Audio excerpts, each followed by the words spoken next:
Hey guys, welcome back to my channel and thank you so much for tuning in. I am not going to say it's been a while because it has been a while, that's pretty obvious, duh. I am going to say that I do not know how consistent I can be with these videos because I have a full-time job. I also don't have any domestic help, so every day is working day for me in some way or the other, and the little time I get, I do like to just relax and chill. Today's video is going to be a really quick prawn cutlet recipe. It's a very simple recipe that I recently discovered, and I thought it would be really interesting if I could share it with you guys.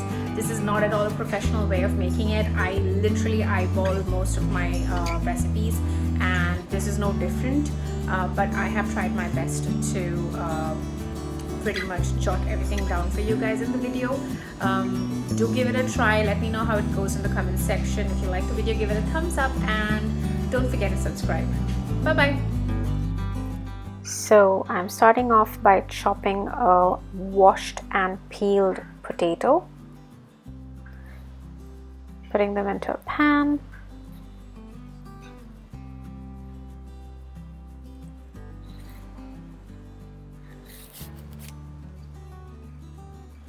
Fill some water, fresh water, and leave it to boil.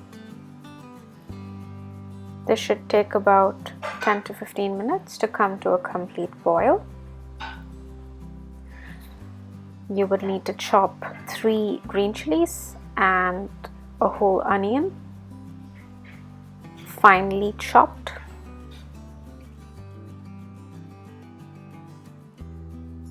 I'm going to toss this into the same pan as the boiled and strained potatoes. I don't like using too many vessels, so pardon the mess. Now I'm chopping up some frozen pre-cooked shrimp, about 10 in number. Try to chop them as small as possible. And toss this as well into the same pan of boiled potatoes, onions, and green chilies. A tablespoon of salt, half a teaspoon of turmeric, 1 teaspoon of garam masala, and 2 teaspoons of black powdered pepper.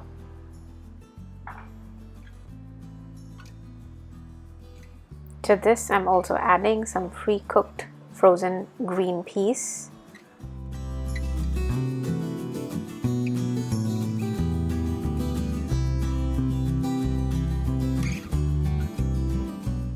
Make sure you mash the potato really well and blend all the spices that we've added. It's okay to take your time with this because you're going to have to start making them into little cutlets by making them into a ball first.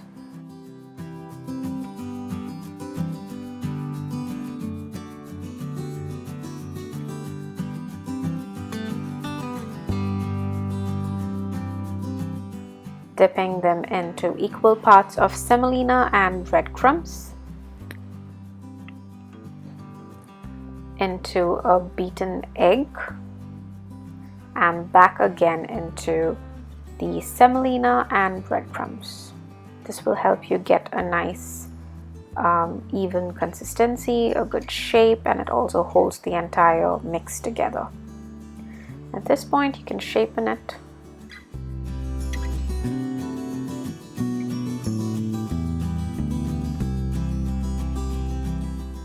I'm still figuring out how to make these cutlets, but they're really quick and easy to make, so I always give it a shot. I'm repeating the whole process again, and I actually did this for the entire mix.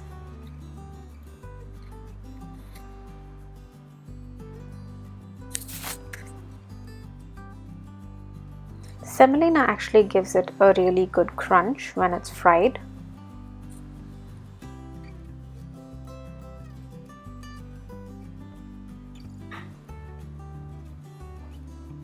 It's the messiest thing. I don't like doing this, but it's worth all the effort and the mess. Now I've done the whole mix and made them into nice cutlets. I've heated some sunflower oil and I'm beginning to fry them. You want to keep it for about 3 minutes on each side, a minimum of 3 minutes.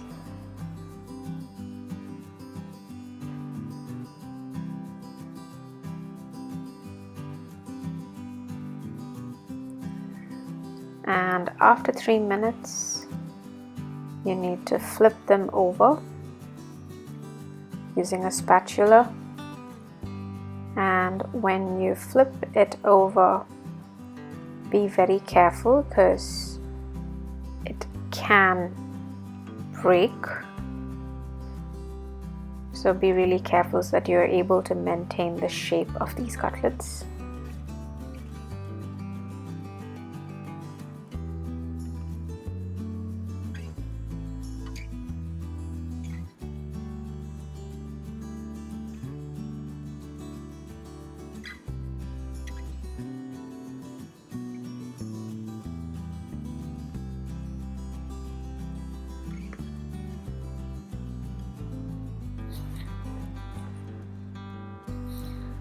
And that's pretty much it, guys. I have served it with a nice bowl of homemade bacon and egg fried rice.